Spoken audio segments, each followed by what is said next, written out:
nous allons passer à une autre séquence, le progressisme, point d'interrogation, avec, je crois, je ne me trompe pas, il y a une petite introduction autour des réfugiés. Il y a, non, c'est Karine. C'est Karine direct. Elle a un petit. C'est Karine direct. On a un son normalement. Non, il y a quelque chose. Il y a quelque chose. Non, je ne me trompe pas. Je rappelle que ça fait 1h30 pratiquement qu'on est déjà ensemble, donc on n'est pas dans les séquences de 3 secondes. Et je rappelle juste que 6 mois, 20 €, c'est exceptionnel, c'est jusqu'à minuit. Vous vous êtes abonné, bien sûr. Et donc, vous pouvez également adhérer à En Marche. Et au-delà de l'adhésion... C'est gratuit. L'adhésion est gratuite, sûr, alors ne faites pas défaut, adhérez par conviction. Mais vous pouvez donner aussi à En Marche. Ouais. Et c'est même pas 20 €, vous pouvez donner 5 €, 10 €, on en a besoin. 7 500 quand même. Voire c'est de 1 à 7 500 €. Bon, finalement... Voilà. On regarde la séquence et le crieur de journaux de Mediapart a été doublé là, par le crieur d'En Marche. Accueillir des réfugiés, c'est notre responsabilité. C'est pourquoi nous devons nous organiser pour réformer les conditions d'examen des très nombreuses demandes d'asile. Les délais d'examen des demandes doivent être considérablement abrégés pour que les personnes qui ont droit à la protection de la France puissent être accueillies, formées, prises en charge rapidement, parce qu'elles y ont droit. Mais en même temps, au terme de cette procédure plus courte, plus efficace, toutes les personnes qui n'ont pas vocation à rester en France, parce qu'elles n'ont pas le droit d'asile, doivent être reconduites à la frontière. Karine Fouteau, qui suit toutes ces questions à Mediapart. Emmanuel Macron, j'ai quelques chiffres à vous exposer. Selon les dernières estimations chiffres du Haut Commissariat pour les réfugiés, la France, depuis 2011, a accueilli 13 000 réfugiés syriens contre 427 000 pour l'Allemagne, c'est-à-dire 33 fois moins pour la France. Et on apprend aujourd'hui que le taux de chômage est au plus bas en Allemagne. Est-ce que, selon vous, François Hollande est à la hauteur du drame qui se joue en ce moment en Europe? Est-ce qu'il a raté une occasion unique? Et est-ce que vous n'avez pas été honteux, en étant au gouvernement, d'entendre Manuel Valls à Munich dire que la France ne pouvait pas faire plus? Je pense que c'est un peu plus compliqué que cela. Les chiffres que vous citez sont en effet tout à fait justes et sont un point de préoccupation encore plus quand on entend les polémiques récentes. Je ne pense pas qu'on puisse accabler le président de la République sur ce sujet, parce qu'il n'a jamais cédé à la facilité dans aucune de ses prises de position publiques ni européennes. Ce qui est vrai, c'est que la chancelière Angela Merkel a pris, si je puis dire, le leadership de la position éthique, morale, politique sur justement l'accueil des réfugiés. Il l'a fait dès l'été 2015. Il l'a fait de manière non coordonnée, ce qu'on pourrait lui reprocher, mais elle a porté en effet cette voix. Les autres ont été plus modérés. Le président de la République, sur ce sujet-là, n'a jamais eu, il faut lui reconnaître, un discours de facilité ou un discours qui s'opposait à l'accueil des réfugiés. Et je crois qu'il n'a pas non plus approuvé le discours que le Premier ministre a tenu à Munich et que vous évoquiez. Je vous interromps quand même, parce que cette question est une question grave. La politique, c'est des paroles. Vous dites qu'il n'a jamais eu, etc. Mais il n'a pas eu des paroles dans lesquelles nous pouvons, par rapport à ce sujet que nous traitons très fortement à Mediapart, et y compris nous avons fait des réunions publiques au Théâtre de la Ville, au cœur de Paris, nous n'avons pas eu. Madame Merkel, elle a aussi mobilisé sa société par des paroles. Nous n'avons rien entendu. Le chef de l'État, c'est celui qui occupe le siège. Vous avez raison. Là, je me permets, parce que quand même... Je comprends tout à fait. Il y a deux choses. Non, je vais d'abord dire sur le fond et les chiffres. Je vais revenir aux chiffres, puis après à la mobilisation de la société, au discours de sens. Sur les chiffres, je ne pense pas qu'on puisse lui imputer ça, parce qu'il n'a pas cherché à aller à l'encontre. La difficulté, c'est qu'aujourd'hui, dans ce flux que vous évoquez, c'est qu'il y a beaucoup moins de demandes d'asile en France qu'en Allemagne, parce que les demandeurs d'asile demandent l'asile dans des pays où il y a le plein emploi et où ils peuvent avoir des débouchés. Et ça n'est pas un hasard si les flux de réfugiés, on employait le terme de réfugiés et pas de migrants sur ce sujet-là, eh bien, sont vers l'Allemagne, l'Autriche, la Suède ou le Royaume-Uni. Ce sont des pays qui ont le plein emploi. Parce qu'ils savent très bien qu'en France, ils peuvent avoir les minima sociaux, mais vous savez, un réfugié politique, c'est quelqu'un qui a pris des risques de vie et de mort, qui a emmené sa famille, qui a risqué sa vie contre un régime politique. Il ne vient pas là pour profiter d'une société, comme j'entends parfois certains dire. Il vient là pour, dans sa dignité, exercer une profession qui est la sienne, pour vivre, pour porter ses valeurs. Et donc, ils vont plus facilement la demander dans des pays qui sont économiquement forts et qui les absorbent. Bon, ça c'est le premier point. Je voulais simplement dire, ce n'est pas la responsabilité de François Hollande si on a moins de réfugiés qu'en Allemagne, c'est aussi le fait qu'on a beaucoup moins de demandes. La deuxième chose, sur le discours politique, vous avez raison. Je ne peux pas dire le contraire, il n'y a pas eu un discours assumé en faveur de l'accueil des réfugiés, parce que nous avons un traumatisme collectif sur l'autre. Ce pays est totalement traumatisé par l'autre et nous n'avons pas été... Traumatisé par l'autre, précisé. Mais c'est-à-dire que vous voyez bien tous les débats que nous avons en France aujourd'hui sur le fait migratoire en général, que ce soit de la migration économique, que ce soit des demandeurs d'asile ou autres, tout se confond, cette inquiétude se confond. Parfois certains ont essayé même d'agréger ce sujet avec celui du terrorisme. Vous avez bien vu dans les débats publics ou l'utilisation qui en a été faite par certains. Et donc ça montre quelque chose au fond de cette espèce de traumatisme ambiant. Je pense que sur le sujet des réfugiés, en effet, on a besoin d'un discours de sens et d'un discours moral, éthique au sens fort du terme, c'est-à-dire qui élève tout le monde. Et ce qu'il faut rappeler, ce qu'on vient de dire à l'instant, et je comprends l'indignation qui vous a fait sortir de votre silence, il n'a pas eu lieu sur le plan politique en France et je pense que c'est une erreur. Je pense que c'est une erreur parce qu'on a besoin d'expliquer à notre population qu'un demandeur d'asile n'est pas un migrant économique, quelqu'un qui vient là pour profiter d'un système, qui a vu de la lumière, qui essaie de se faire une place. Ça n'est pas vrai. C'est quelqu'un qui a pris des risques. Et surtout que notre vocation, c'est de les accueillir. C'est la vocation de toute démocratie, de tout État signataire des conventions. Mais encore plus la nôtre. Parce que nous avons construit notre identité profonde, comme certains aiment à le rappeler, sur l'universalisme. Sur cette capacité, justement, à accueillir l'autre. Vous savez, je relisais, il y a quelques jours, une lettre que Flaubert faisait en parlant des camps de réfugiés et des Roms près de Rouen. Ouais. C'est terrible. C'est-à-dire qu'on lit la même chose. Et lui dit d'ailleurs cette dignité qu'il voit chez ces hommes et ces femmes, cette volonté. Il y va, il dit, moi je veux les héberger, leur donner un sol. Et il raconte ce que Flaubert, dans son vocabulaire, appelle les bourgeois, la bien-pensance, et il dit, voilà, ils veulent les tenir en dehors de la société. Du 19e siècle. Et donc, on est autour de 1850, tout à fait. Il a écrit cette lettre un peu après Madame Bovary, donc voilà, fin des années 1850. Mais c'est terrible de voir que c'est la même violence. Alors, donc là, vous avez totalement raison. Il y a une responsabilité. Parce que ce que fait formidablement l'Allemagne, et moi ce qui m'impressionne le plus, au-delà du discours de la chancelière, c'est en effet qu'elle a mobilisé la société. C'est que, alors même qu'il y a eu des incidents très graves, alors même qu'il y a eu de la peur, alors même qu'il y a eu des risques de division, de fractures très profondes, il y a eu de l'accueil, il y a eu de la capacité à les former, à les intégrer. Maintenant, je veux dire, moi, ce qui me rend fier de mon pays, c'est quand je vois dans des villages où on n'a jamais rien demandé, à Rabastens, dans des villages, vous voyez, qui sont perdus parfois, pour certains, si loin des réalités de tomates élevées hors sol, mais qui font notre pays, ils ont accueilli des réfugiés. Et ils leur ont fait une place, avec une solidarité formidable. En leur apprenant des métiers, ils sont en train de le faire. Je veux dire, dans notre pays, c'est en train de se faire. Moi, je l'ai vu, je parle de ce village qui est dans les Midi-Pyrénées. J'étais l'autre jour en Bourgogne, je voyais un maire qui a accueilli à quelques kilomètres de Dijon des réfugiés. Ça se passe là aussi très bien. Donc c'est le discours politique de certains qui jouent sur les peurs, avec cynisme, qui est en train de fracturer cela et de nous faire commettre une erreur. Et donc aujourd'hui, ce qui me révulse profondément, c'est quand j'entends certains responsables, Laurent Wauquiez ou d'autres, se remettre à tout confondre, jouer justement sur la peur de l'autre, et nous emmener dans une direction qui n'est non seulement pas à la hauteur de notre histoire, mais qui n'est même pas ce qui nous permet de construire une collectivité. Alors, dans l'extrait qu'on a entendu, vous dites, pour le volet fermeté, que les personnes qui demanderont l'asile mais qui ne l'obtiendront pas seront expulsées.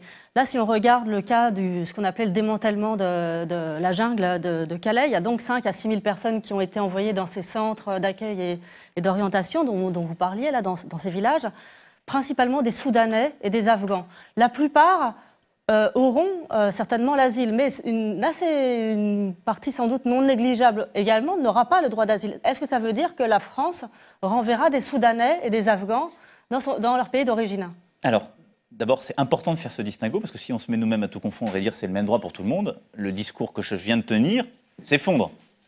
Ce n'est pas vrai. Là, je vous parle des Non. Soudanais et des Oui, Afghans, mais parce que c'est des situations justement très mais particulières. vous avez raison, et il y en qui a. mettent la situation des personnes qui ne sont peut-être pas éligibles au droit d'asile, mais qui en même temps sont difficilement expulsables. Donc qu'est-ce qu'on fait de ces personnes? Eh bien, ça se traite aussi au cas par cas. Vous allez avoir le même cas, on ne l'a pas sur Calais, mais on va l'avoir sur Vintimille, avec des Érythréens et des Somaliens, puisque c'est par la route libyenne qui remonte, et c'est comme ça que les choses sont en train aujourd'hui de se faire. Et donc aujourd'hui, ça dépend de vos conventions bilatérales.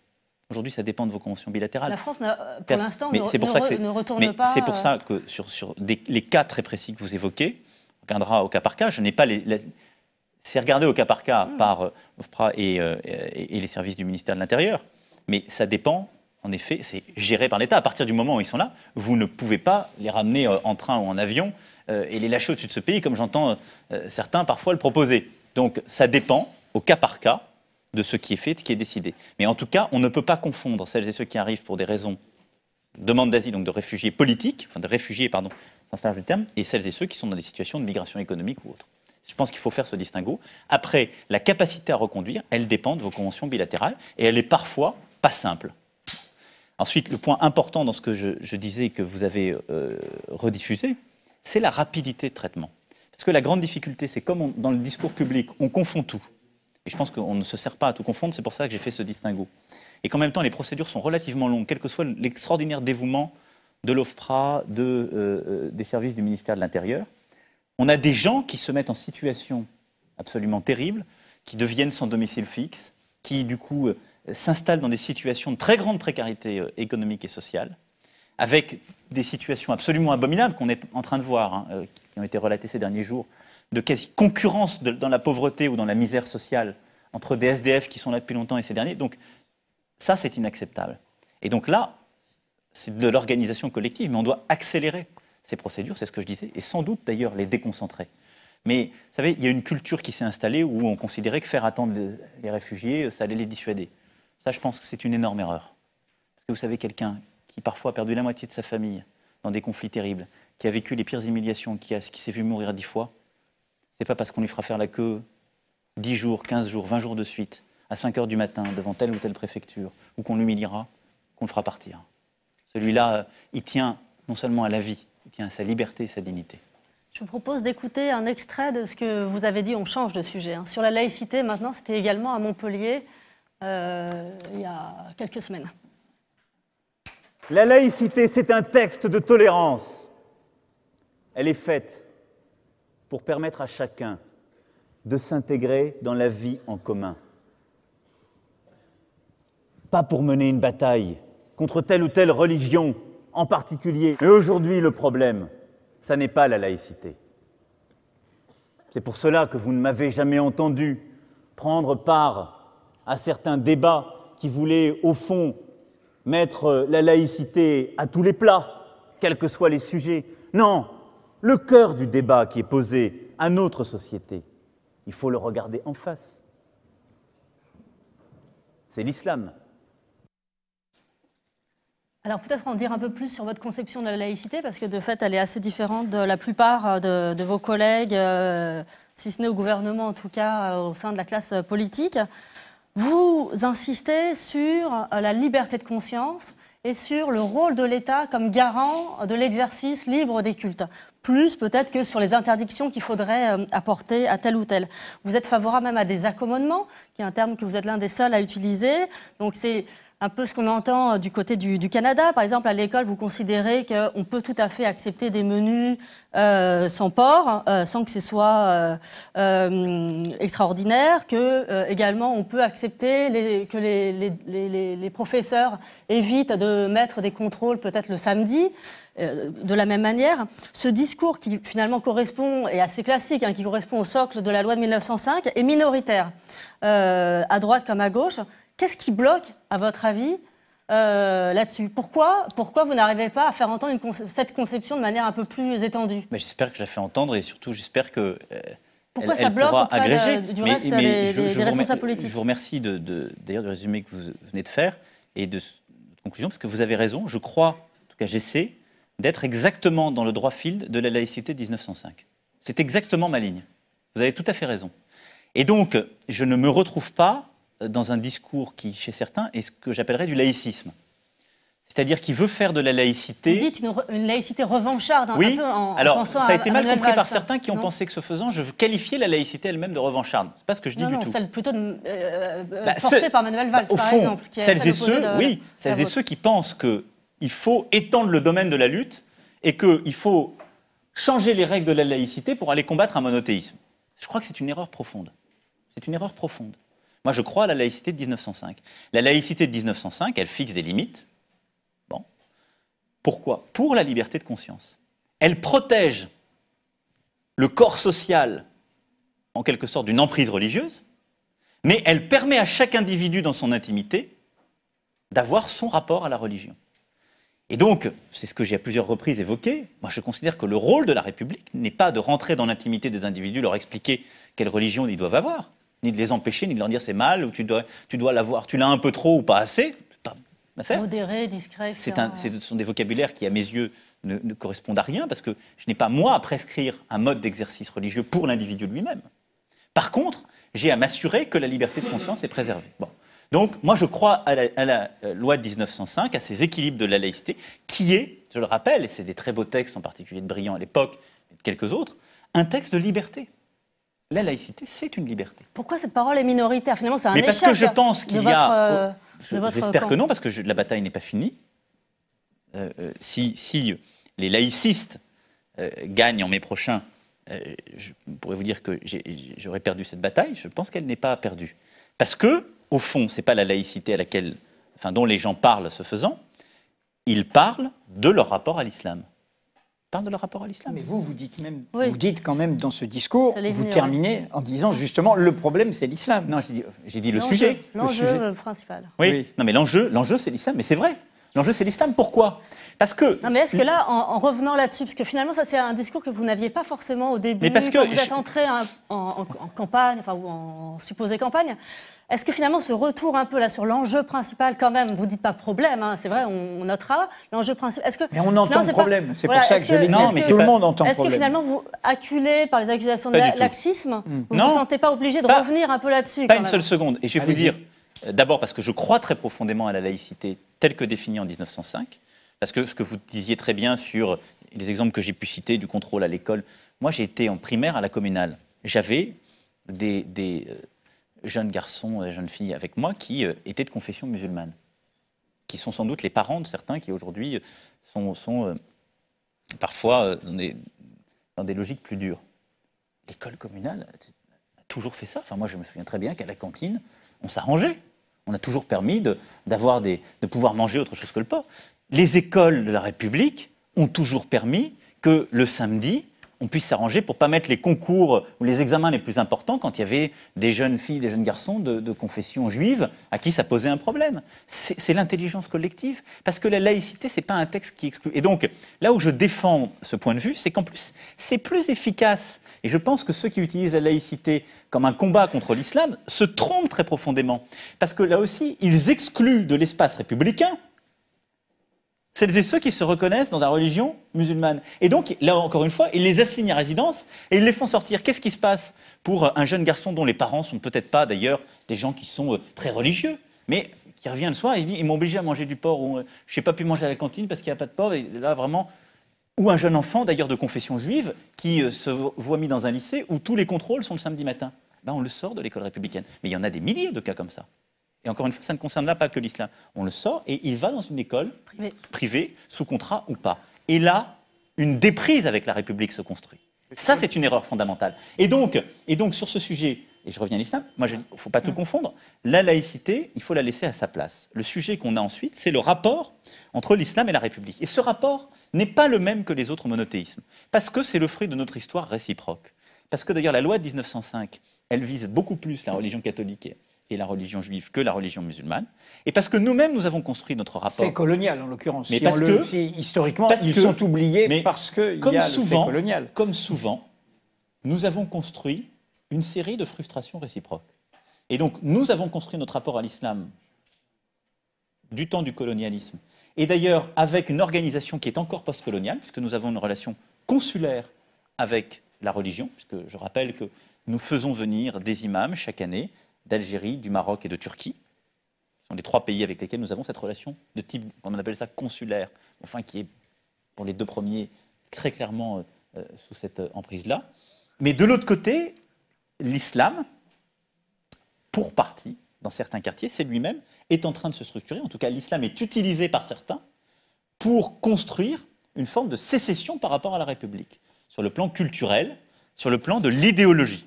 Et donc, ces faits structurants sont très propres à l'islam et ne se retrouvent pas dans les autres monothéismes compte tenu de notre histoire. Et donc la question, c'est comment on sort de cela? On sort d'abord en distinguant les sujets. Et pardon, là aussi, peut-être un peu l'esprit, si je puis dire, classique, mais bien souvent dans le débat qu'on a sur l'islam, on confond tout. La folie, c'est qu'on réavive ces débats dès qu'il y a un attentat. On l'a vu encore cet été. Ça, il faut quand même le dire et le dénoncer. Oui, on passe de l'islam à l'islam radical, bien sûr, à Daesh. au Ça n'a rien à voir. Daesh... Et on oublie les victimes musulmanes des attentats. Exactement. Ce que j'ai rappelé d'ailleurs dans l'émission précédente, ils étaient quasiment un tiers à Nice. Daesh, ça n'est pas l'islam. Daesh, c'est une hydre terroriste, c'est un projet totalement fanatique de type totalitaire qui veut détruire les individus, dont d'ailleurs l'essentiel des victimes sont en effet musulmanes quand on voit ce que Daesh fait subir aux populations sur place. Et donc Daesh, c'est un ennemi militaire, diplomatique qu'il faut combattre. Ensuite, quand on regarde le sujet de l'islam en France, vous avez un sujet spécifique avec un islam qui se radicalise et qui se vit contre la République. Et ça, c'est un problème qu'il ne faut pas nier, que je n'ai jamais nié, qui n'a rien à voir avec la laïcité, qui est un problème que nous avons collectivement, dont la genèse est complexe. Elle est liée aussi au mouvement wahhabiste, à un quiétisme ou non-quiétisme de certains, au fait que nous-mêmes, nous avons, et c'est la cohérence avec tout le propos qu'on a depuis tout à l'heure, assigné à résidence certains dans ces quartiers, et que l'État s'est désengagé. Et donc, vous avez plusieurs dizaines de quartiers en France où on a laissé cet islam hostile à la République s'installer, parce qu'il a progressivement remplacé dans la vie des habitants ce que faisaient les services publics. Il a fait des services pour aider à lire, pour s'occuper des enfants, s'occuper des personnes âgées, parfois réouvrir des commerces, faire le travail des services publics. Et donc, il a réorganisé la société. Mais en même temps, avec un discours qui est un discours de haine face à la République et un discours qui est de non-adhésion aux valeurs républicaines. Ça, en effet, ce n'est pas conforme à la laïcité, puisque la laïcité protège la liberté de conscience et surtout, très clairement, les lois de la République prévalent sur votre religion. Et ça, il faut le combattre. Ce n'est pas majoritaire, tout de suite. Chaque fois, il y a des chiffres qui ont été mis sur la table par l'Institut Montaigne et quelques autres qui donnent des... Il faut toujours être prudent avec ça, mais ça... Assez contesté. Exactement, oui, exactement. Donc je suis très prudent. Ouais. Moi, je ne citerai pas de chiffres là-dessus parce que... La bonne expertise était sur Mediapart. Oui, je sais, mais j'ai lu. Et d'ailleurs, je trouve... Exactement, et les 2-3 interviews que vous avez passées, celle de Candia en particulier, m'ont beaucoup inspiré pour raviver dans ses textes précédents ce qu'il avait pu dire sur la laïcité. Mais ça, c'est très important parce que là, il faut... sur ce sujet, être extraordinairement précis, ferme. On doit démanteler les associations qui, justement, portent ces discours ou les organisent.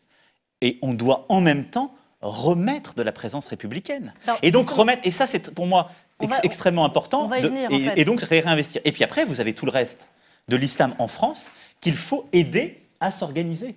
Et donc, si on n'arrive pas à aider l'islam en France à s'organiser, on perd une bataille. Elle a été perdue parce qu'on a à chaque fois laissé, au fond, des liens avec les pays d'origine, parce qu'on a laissé, au fond, une organisation qui est extrêmement balkanisée se maintenir en place, et parce que la République non plus n'a pas totalement voulu aller au bout de cette logique. Sur le réengagement de l'État dans les quartiers, c'est un peu l'occasion pour moi de revenir sur cette idée que finalement vous assumez comme progressiste, c'est quelque chose que vous portez. Et on n'arrive pas très bien, y compris sur les questions de société, à voir exactement, alors on en a un peu parlé, mais de manière plus concrète, ce que ça recouvre. Puisque assez souvent, finalement, vous évitez de répondre très concrètement à des questions. Alors, le réengagement d'État dans les quartiers, on pourrait penser tout simplement à la question du droit de vote des étrangers. Hop, vous semblez hésiter, réfléchir. Je suppose que depuis que vous avez dit que vous réfléchissiez, vous avez eu le temps de finir de réfléchir. Aujourd'hui, vous me diriez, est-ce que vous êtes favorable au droit de vote des étrangers dans les élections locales? Alors ça, je vais vous dire... Et en fait, je voudrais vous poser une série de questions comme ça, un peu en rafale. En fait, vous êtes en train de me dire que je suis beaucoup trop long dans mes réponses. C'est qu'en fait, j'ai très peu de temps là encore et j'ai beaucoup de questions à vous poser. Non, je vais vous dire. Donc, mais moyen de clarifier très rapidement voilà. plein de questions. Oui, mais parfois, vous savez, on clarifie pas en disant blanc-noir. Non, mais toutes ces questions qui permettent de donner du contenu à cette notion de progressisme. Mais moi, je crois au progressisme réel. Ok, Ok. allons-y. Non mais donc c'est pas des Alors, droits on va formels. des étrangers, Non mais aux élections locales. donc je vais vous dire, je pense que c'est pas aujourd'hui le cœur du sujet. C'est une promesse qu'on fait depuis 1981, Certes. qui n'a jamais été tenue. Je ne la ferai pas. Pourquoi? Non mais je ne la ferai pas. Pourquoi? Parce que je pense que la première des batailles, c'est de ramener la République, la vraie, dans les quartiers, et c'est de ramener au vote ces populations. Parce qu'avant de savoir si on doit donner le vote aux étrangers dans ces quartiers, demandez-vous de savoir combien de jeunes de ces quartiers vont voter. Il y a des quartiers, c'est 80-90% d'abstention. Donc c'est sympa le débat formel, qui parfois d'ailleurs divise certains, parce que là, c'est très sympathique, ici, je sais très bien que ça pourrait vous plaire, donc je pourrais vous le dire, c'est super sympa. La réalité, allez l'expliquer dans des endroits où l'insécurité culturelle, comme disent certains, s'est installée, ils ne le comprennent pas. Non. Donc je pense que la clé, c'est d'abord nous, d'être capables de les traiter comme des citoyens véritablement, ce qu'on ne fait plus. Et donc de convaincre des jeunes qui ont le droit de vote dans ces quartiers d'aller voter, de changer la vie, de changer ce pays. Et quand je dis ramener l'État, c'est pas ramener des droits formels, c'est ramener des droits réels, c'est-à-dire de la mobilité sociale, c'est-à-dire décloisonner leurs écoles. Vous savez, quand je vais, et j'y vais assez souvent, dans les quartiers, discuter avec les associations, les gens, c'est pas la première demande. Ça, c'est pas vrai. La Alors, première on va demande, expliquer- c'est l'école. Oui, mais enfin, Alors, l'école. le mort, c'était pas le Non, mais premier. ça, La l'école, première c'est le droit demande, commun ça s'est aussi. passé, Non l'opinion mais, a changé. non, mais je vous le dis, franchement, je On peut passerai aussi pas. devancer l'opinion. On peut Non, aussi mais je suis proposer des d'accord, mais je suis en train de vous dire d'abord, vous ne devancerez plus l'opinion en ravivant une promesse qui est faite depuis 1981 et qui n'a jamais été tenue. Alors, une Et autre la promesse deuxième qui n'a pas chose- été faite encore, c'est sur le récépissé pour les contrôles au faciès. J'y suis favorable, mais parce que moi je ne fais pas de choses à l'emporte-pièce, c'est que je veux voir le caractère très pratique de l'opération. Elle a été abandonnée pour des raisons techniques, qui parfois masquent. J'y suis, à titre personnel, favorable.